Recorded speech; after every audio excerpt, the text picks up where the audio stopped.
God saw everything that he had made, and, behold, it was very good. There was evening and there was morning, the sixth day. This excerpt is from the book of Genesis in the Bible, specifically from the creation narrative.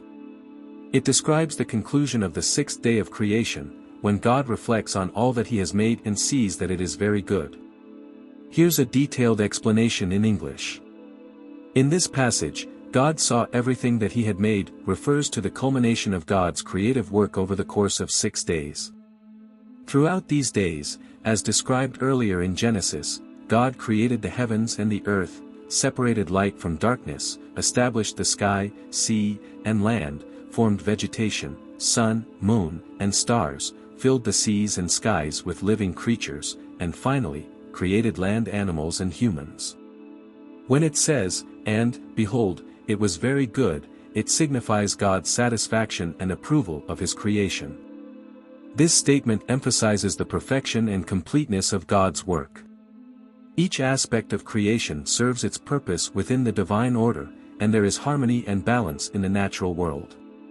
The phrase, "There was evening and there was morning, the sixth day," marks the conclusion of the sixth day of creation, signifying the passage of time within the framework of the creation narrative.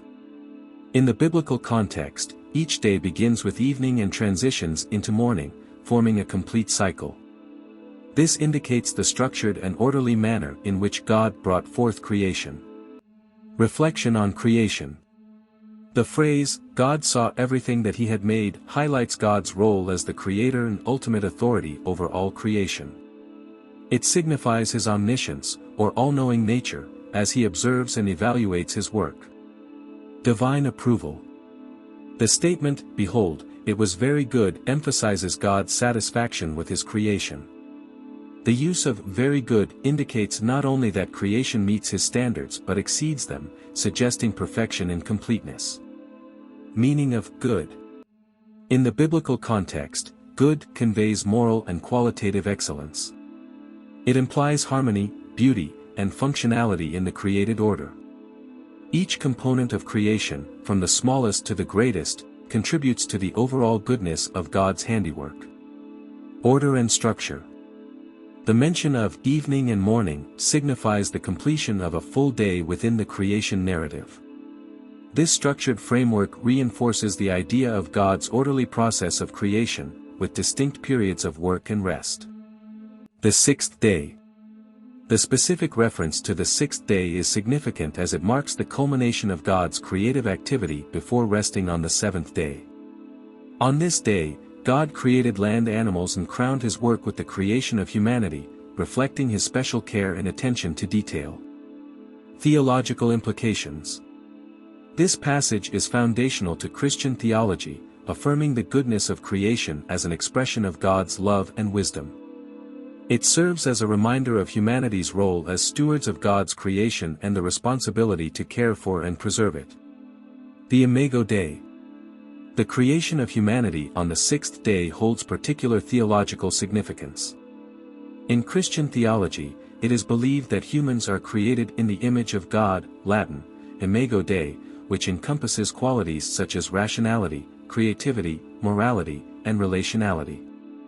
The affirmation of humanity's creation as very good underscores the inherent dignity and worth of every individual, regardless of social status, ethnicity, or background.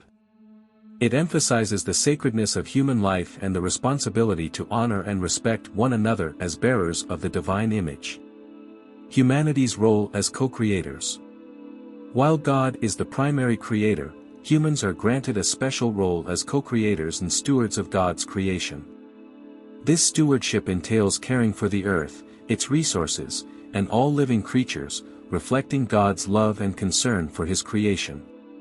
Through scientific exploration, technological innovation, artistic expression, and ethical decision-making, humans participate in the ongoing work of creation, seeking to cultivate beauty, justice, and flourishing in the world.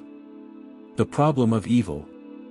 The affirmation of God's creation as very good raises theological questions regarding the existence of evil and suffering in the world. If God's creation is indeed perfect, how do we reconcile the presence of moral and natural evils?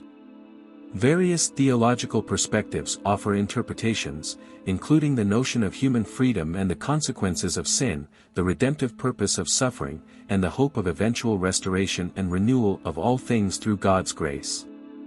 Environmental ethics. The declaration of creation as very good carries implications for environmental ethics and ecological stewardship. It underscores the importance of caring for the earth and preserving its biodiversity, ecosystems, and natural resources.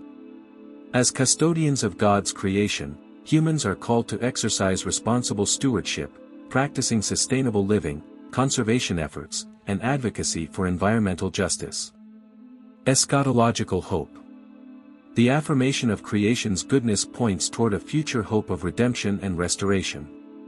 In Christian eschatology, there is anticipation of a new heaven and a new earth, where God's perfect purposes will be fulfilled, and creation will be fully reconciled and renewed.